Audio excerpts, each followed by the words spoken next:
Cool. So my name is Matthew Mendiola. I'm actually starting a new role on Monday, so kind of cool that I have my own transformation at LinkedIn. Everyone can hear me? Snap? You can hear me? Cool. Back there, I didn't hear any snaps. Can you hear me? Cool. Yeah. So product technical operations. So I'm at the intersection of bugs and products. So essentially all those issues that you see usually probably come to my team. So that's what I do for LinkedIn, and I just wanted to talk a little bit, really briefly, about what our vision and mission are. Creating economic opportunity for every member of the global workforce, right? That's a really daunting mission. That's a really big task. That's the long-term bet that LinkedIn is envisioning. But our mission is a short-term goal. This is what I'm here to talk about here today with you, which is really relevant, which is connect the world's professionals to make them more productive and successful. How do we do that? And what's really relevant for our value propositions to you? And it's really around these two central themes, right? If you're a consumer or a customer, you're going to be trying to use some of our enterprise platforms to work smarter. But for you here, for a lot of job seekers advancing your career, that's a central value proposition that LinkedIn is trying to help you with. And we can help you in this regard, right? We have over 500 million members. About every second, there's 2 new members joining LinkedIn. And there's a lot of engagement, right? We have a lot of high quality engaged members, right? Over 100 million are using it monthly, uniquely engaged in the platform. So it goes sort of without saying that it's like a really great professional networking platform, and that's what I'll talk to you about today. And it's really around building a great profile, right? It starts with a photo.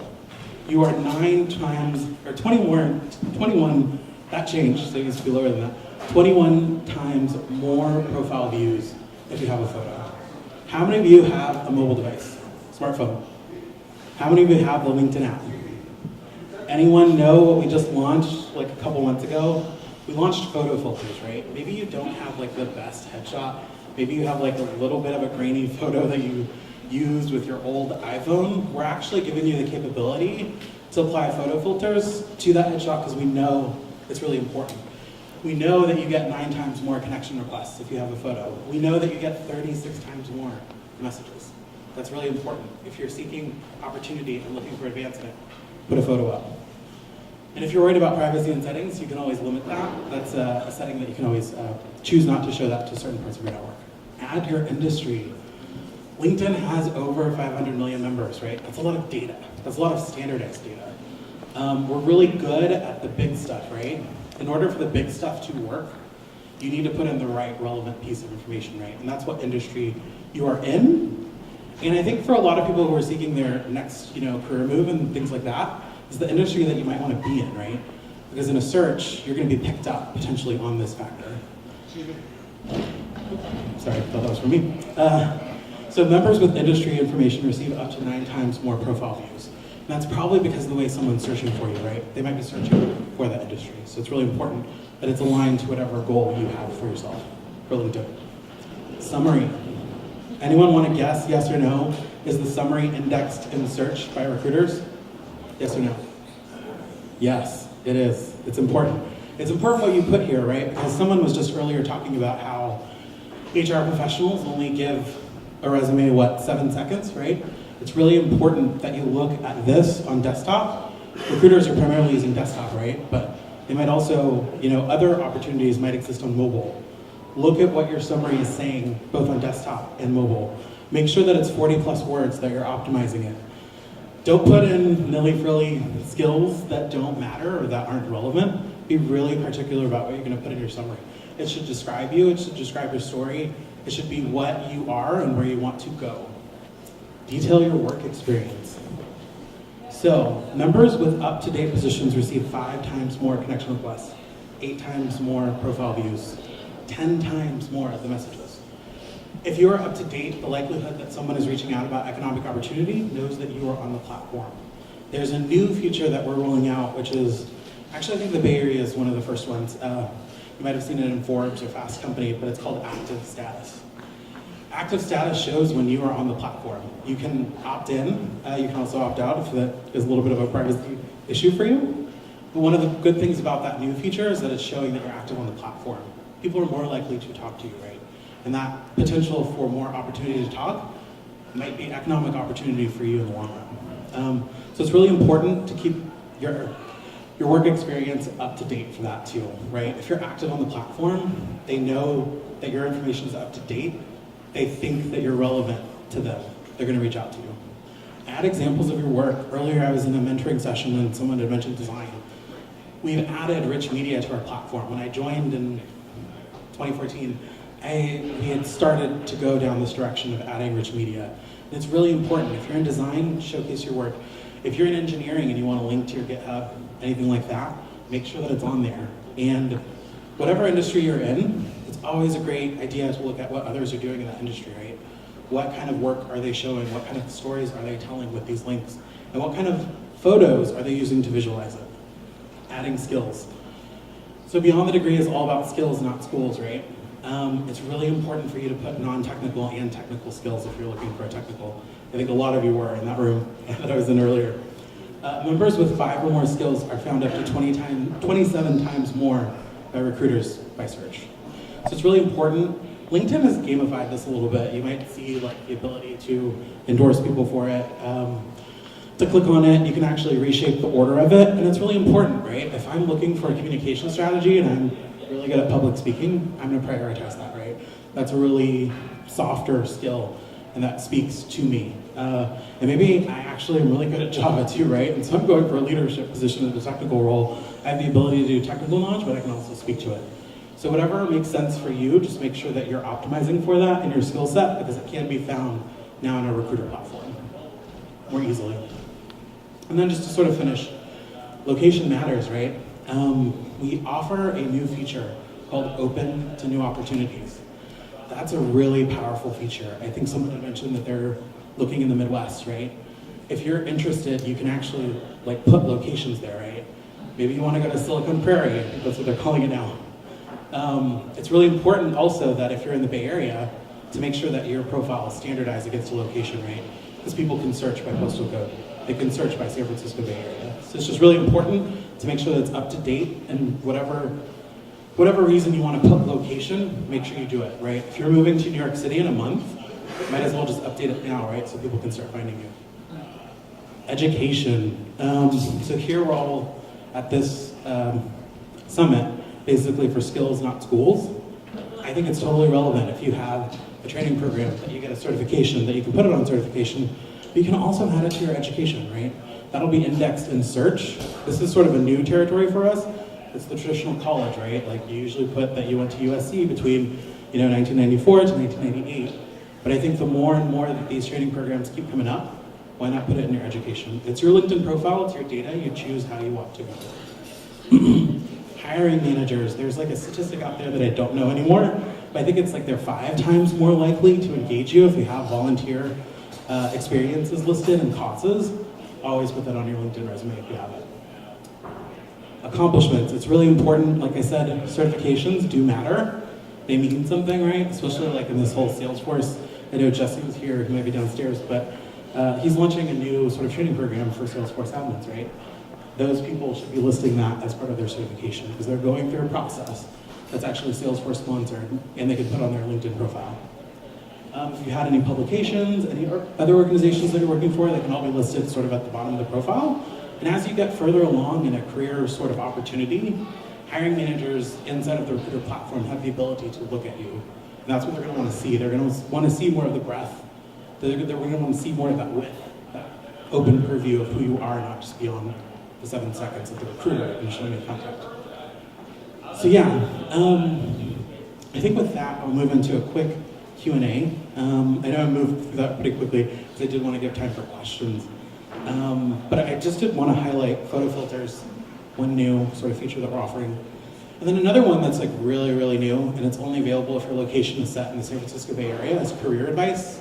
Anyone seen career advice on LinkedIn? Few, yeah. I'm actually using it right now too, trying to connect to a mentor or convert an advisor to a mentor. Career advice is a new thing that's going to exist on your profile on the mobile device, and it eventually will come to desktop. Career advice allows you to connect to an advisor.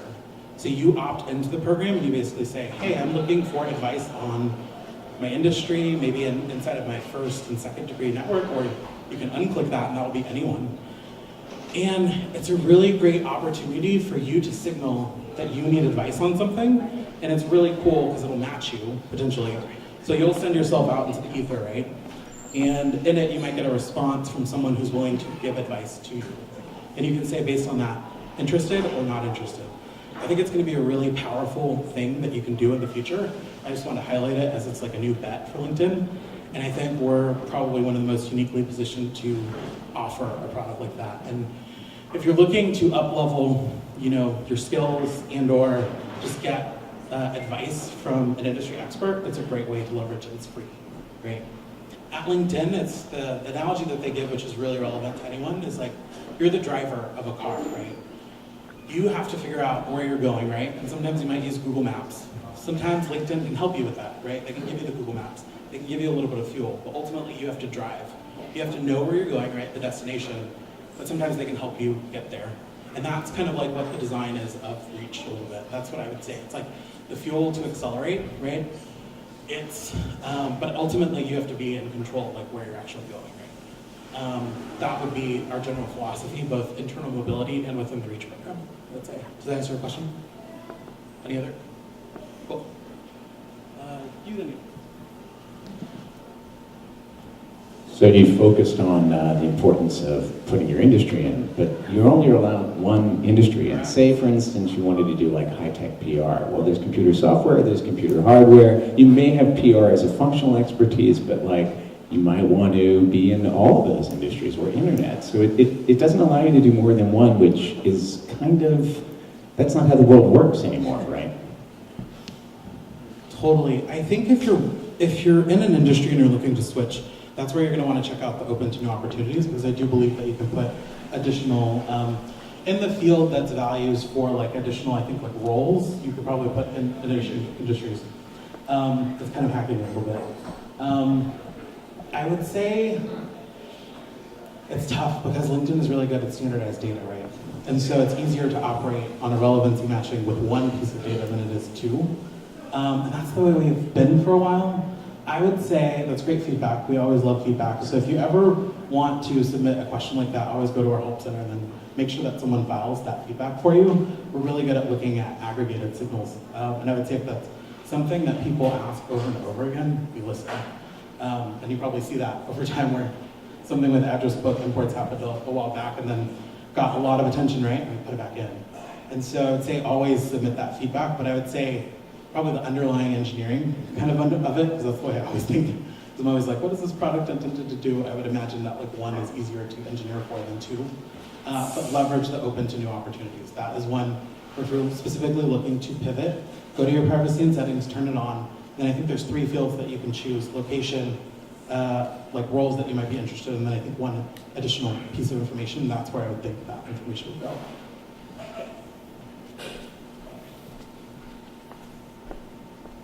Thank you. I think you provided some really good insight and data points around, I think, some obvious things, right? Like have a good photo and check these markers, but it was helpful to have actual data points that says, hey, you're more likely, right?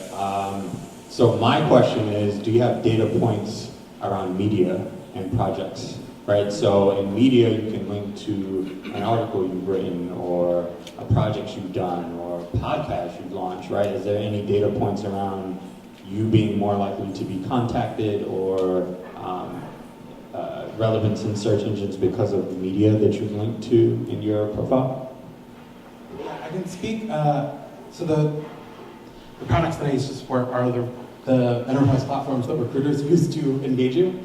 I can tell you that they're primarily using desktop. So they have the functionality, right? And mobile, it might be a little bit skimmed and it's top heavy, right? And we shorten the summary, we shorten certain stuff on your headline. And in desktop, that's easily available.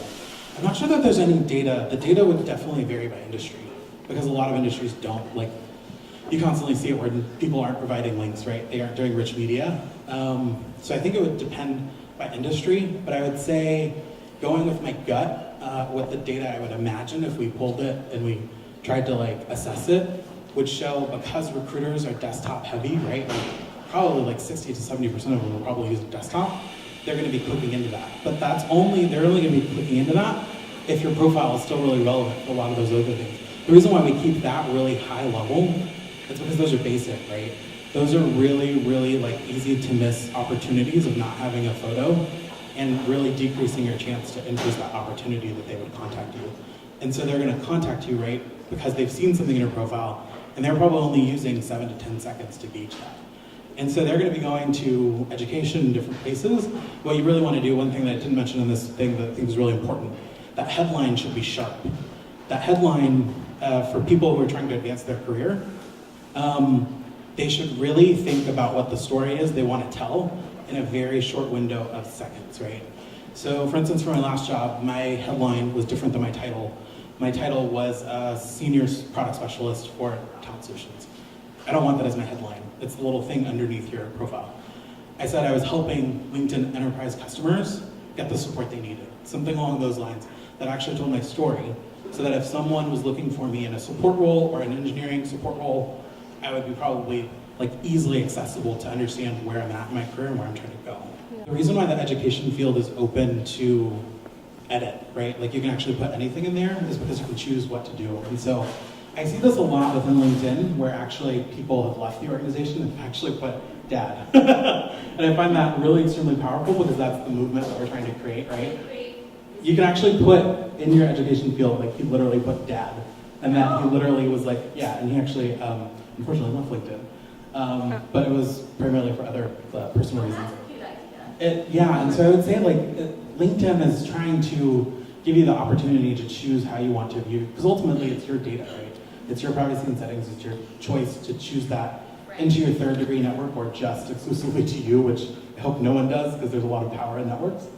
So I would say that's the first thing that answered the second question. And then remind me what the first question was.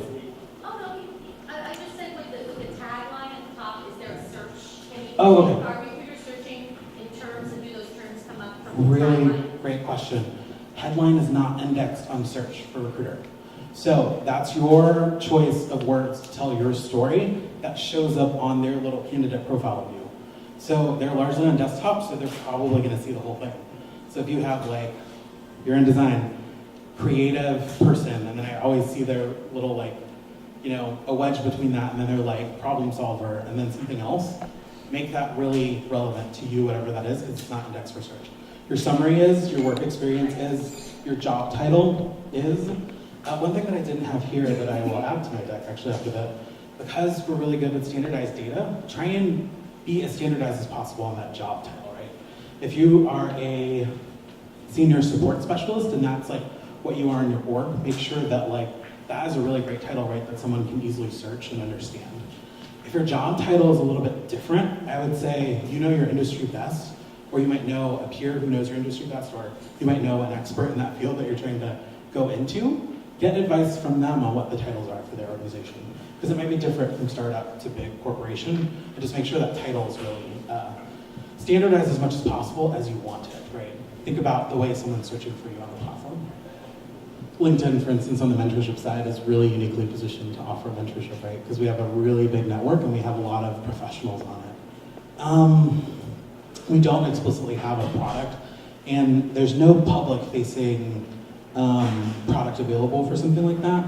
I think it's definitely something that I think if you talk to any product manager at LinkedIn, especially on the identity side, they would definitely tell you it's something that they're aware of and something that they're thinking a lot about. One of the most amazing things I think that's really great to hear from an engineering side, right? Like some of our most senior, actually the whole head of product engineering, right, recently made this like very public statement that like, we've done this REACH program and actually like it's 50-50, right? Like these people do not have CS degrees, right? Some of them don't have degrees at all, actually, majority of them, more than the majority, don't have it all, right? And it's really about skills. And so they use this hashtag skills, not schools. I would say we're looking at that. We haven't made a play yet, so one that's public facing. So. But definitely something well within our purview and something that we'd probably be uniquely positioned to also address. Any other questions?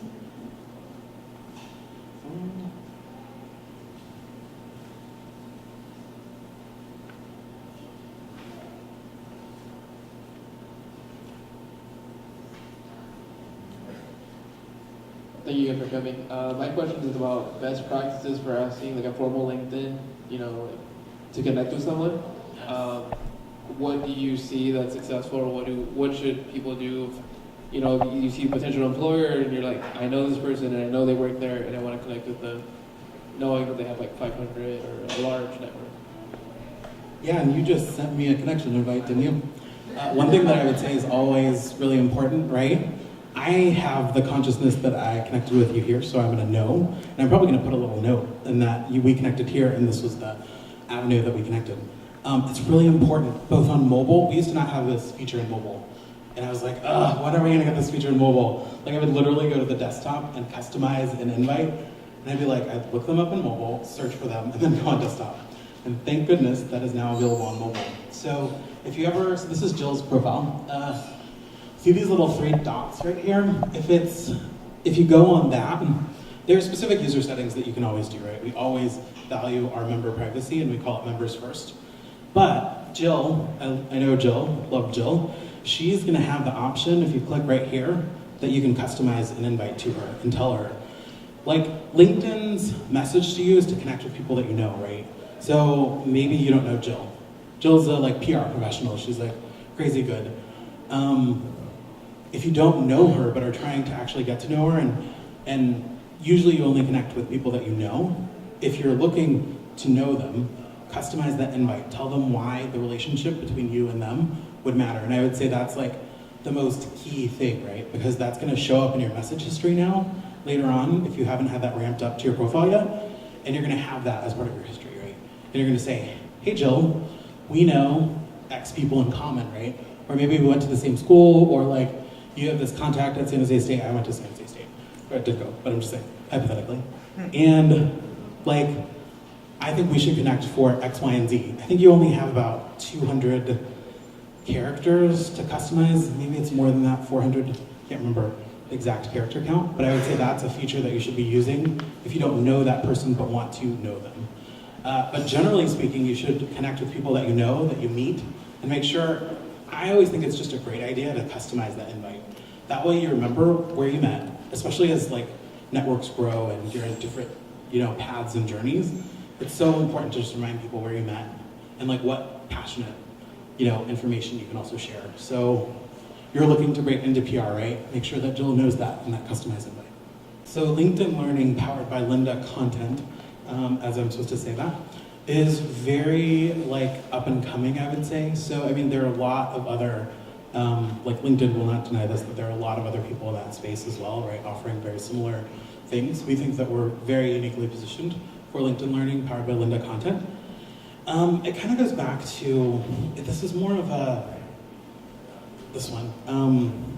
It's really around working smarter, right? So I believe you now get LinkedIn Learning with any sort of premium subscription, especially the one for careers that's sort of the advance my career value proposition for that premium. I would say always put it on there. I think you're gonna find that it's probably very driven by what industry, right? That can be said about tech, right? There are tons and tons of courses out there, whether it's through Coursera, whether it's through Lynda, LinkedIn Learning.